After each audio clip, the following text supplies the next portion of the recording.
our last story could change how many of us think about the epic expedition of Lewis and Clark.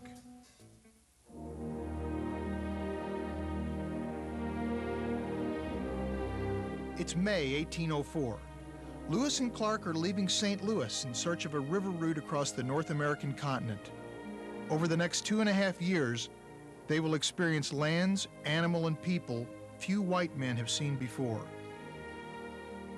They'll survive the toughest terrain and harshest weather. They'll reach the Pacific coast and make it home again. And their success will be a milestone in the settlement of the American West. At least that's what many of us think happened. We've heard a story about an antique cane that could have belonged to the two explorers.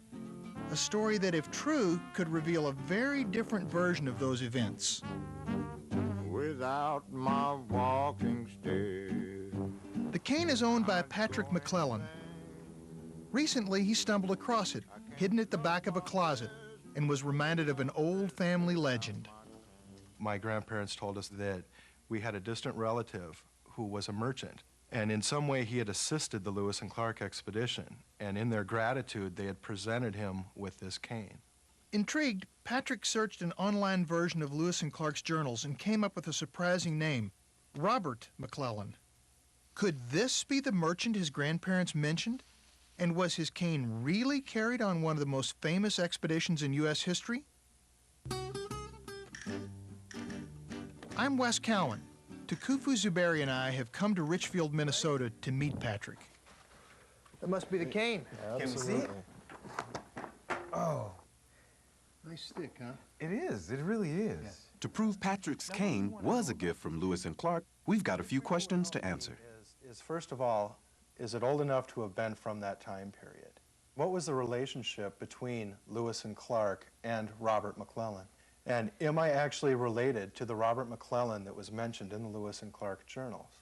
Now, you've done some genealogical work already. What can you give us to go on? I have been able to trace back to my grandfather's grandfather. His name was Benjamin A. McClellan, and he was born in 1839. And that's as far back as I've been able to trace. Well, you know, you've given us a little bit of information. I think it's going to be tough, but it's a good story, and I'm ready to get to work. Now, I know something about antique canes. I've sold hundreds at auction, and this one is fabulous. Tell me that. All right, man, look. Everything about this cane, long ferrule, very typical of that early period. These eyelets here, that's for a wrist strap. And this stag handle head, there's no question that this cane could have been made at the time of Lewis and Clark. While Wes focuses on Patrick's family history, I've come south to the Missouri Historical Society in St. Louis. This is home to one of the most extensive Lewis and Clark collections in the country and a comprehensive archive from the earliest days of the American West. If I can find any mention of Robert McClellan, it will be here.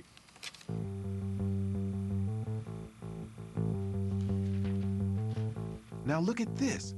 Robert McClellan, born in 1770, which would make him about the same age as Lewis and Clark.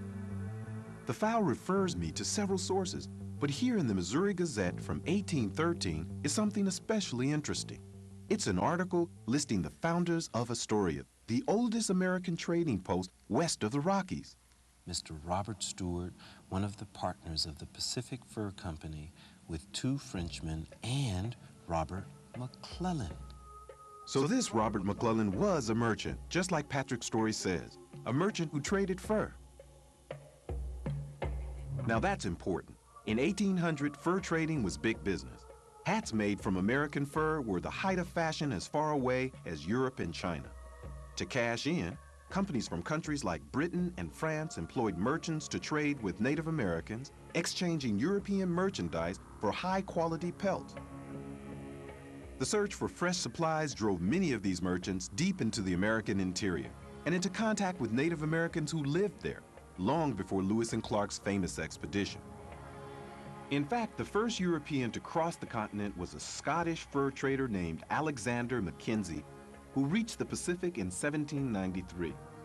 People like Mackenzie and McClellan played a pivotal role in opening up the West for settlement, and their trading laid the foundation for America's future economy. which explains why McClellan could have crossed paths with Lewis and Clark. But is there any evidence they met? This copy of William Clark's original journal for September 12, 1806 may hold the answer. In it, Clark records meeting a merchant some 300 miles west of St. Louis, a man who greeted them warmly and gave us all the news and occurrences which had taken place within his knowledge. And who is it? It's our guide, Robert McClellan. But for Patrick's cane to have been given at that meeting, we need to confirm Patrick and Robert are related. We know Patrick has traced his family back to a Benjamin McClellan living in Iowa in the mid-1800s, and that Robert McClellan originally came from Hamilton, Ohio. If I ever left my house without my walking stick. I've come to the Butler County Historical Museum in Hamilton, Ohio to see what I can find out. Right, what's this McClellan? There's got to be a connection here somewhere. And here, in a biography of early Hamilton County pioneers, I think I've found something. To be sure, I need some help from the Iowa State Archives. Hi, yeah, I'm trying to find some information on Benjamin McClellan. Death certificate, an obituary, anything about McClellan after 1880. Okay, great, I'll wait to hear from you. Thanks.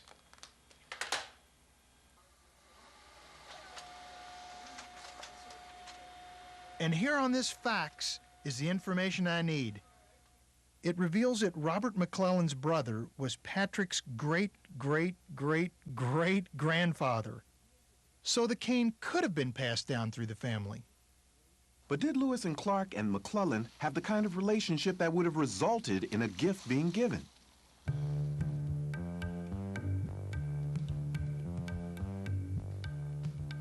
To find out, I've come to meet museum curator and Lewis and Clark expert Carolyn Gilman, who immediately points out an editor's note, added when Lewis and Clark's journals were first published. And they came across him just outside St. Joseph, Missouri. That's about 300 miles up the Missouri River from St. Louis. When you check Lewis and Clark's journals, someone has written in that this Mr. McClellan is an old acquaintance in the Army. When you look it up, it turns out that McClellan and Clark and later on Lewis all served in the campaign against the Indians in the Ohio Valley. Now this is surprising. Lewis and Clark are remembered as scientists and explorers, not soldiers. Few people realize that Lewis and Clark started out their careers as Indian fighters. The Indians were fighting the encroachments of American settlers. And so the U.S. government sent out an army in order to protect the settlers and to conquer the Indians. According to Carolyn, when the three men met again some 10 years later, there was another, even more surprising connection. The Missouri River was not a really safe place at the time, not because the Indians were fighting the Euro-Americans at that point, but they were fighting each other. That is one of the main reasons that Lewis and Clark went out into the Missouri Valley. It was to establish a situation of security so that traders like McClellan could move in and could start making money. Remember, Jefferson sent them west to find a water route across the continent for the purposes of commerce. Jefferson believed that securing trade routes through the newly acquired Louisiana Territory was vital to the future success of the United States. He commanded Lewis and Clark to find a river route to the Pacific so the U.S. could extend its fur trade to the Orient, and ordered them to co-opt Native American tribes so they would deal with the U.S., not its arch-rival Britain. People like McClellan were supported by the United States government because they were supplanting British traders. They were competing with the established British fur trade and driving those British entrepreneurs out of American territory. So Lewis and Clark's mission was meant to make it easier for U.S. merchants like McClellan to operate. Meaning Lewis, Clark, and McClellan weren't just old friends. They were vital allies in the incorporation of the American West.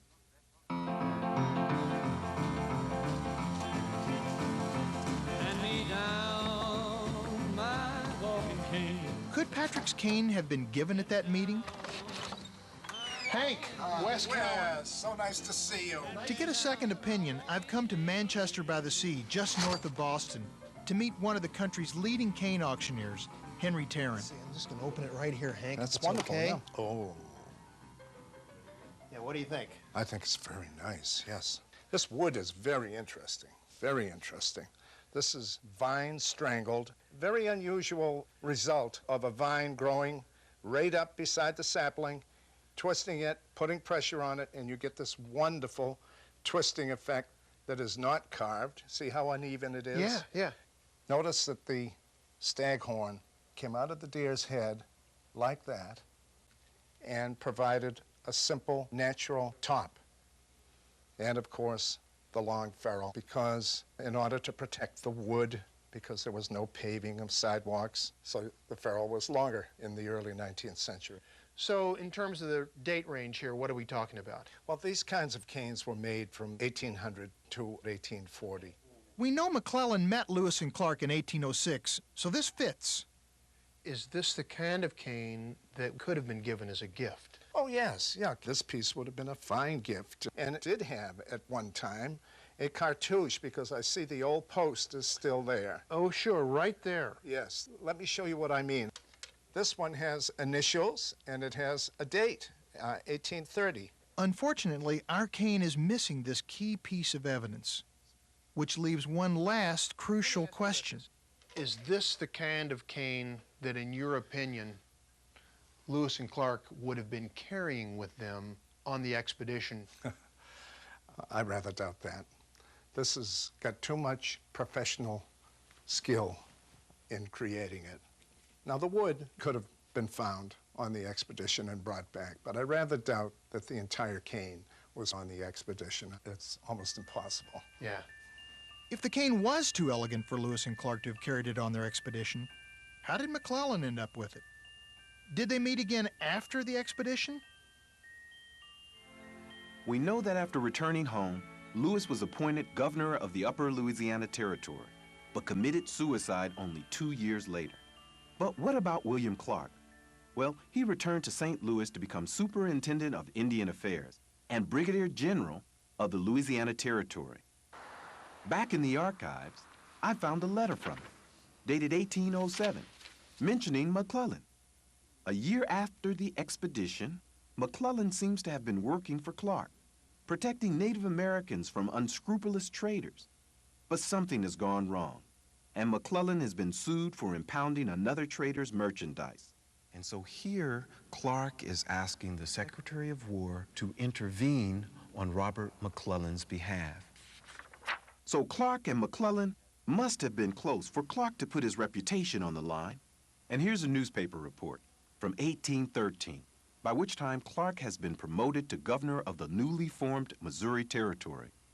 Under his command, McClellan appears to have distinguished himself in a battle against British-backed Native Americans. But it's this last piece of evidence that's most revealing. Okay, this is it right here.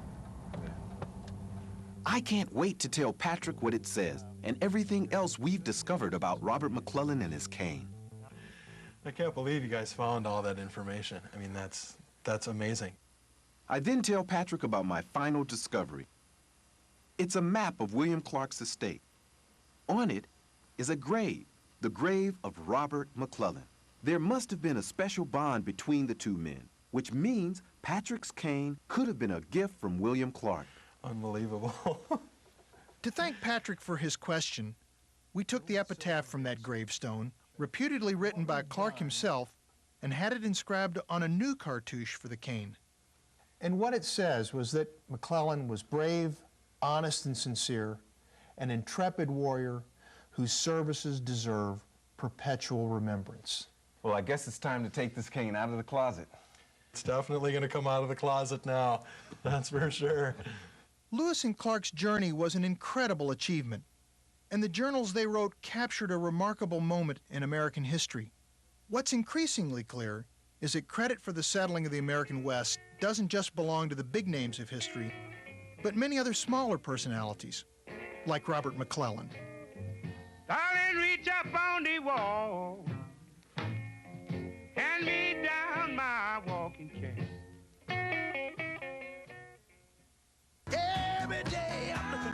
history detectives would be lost without archives. The thing that's distinctive about an archive is that it has primary sources, that is, things that have been written or published at the time. In contrast, a library contains mostly secondary sources. So if you, for instance, wanted to do a study about the Vietnam War, wanted to find letters home from soldiers in combat or White House discussions about policy, then you'd go to an archive. Here are some helpful tips. Old documents can be irreparably harmed by the light of photocopiers. Be prepared to take extensive notes yourself.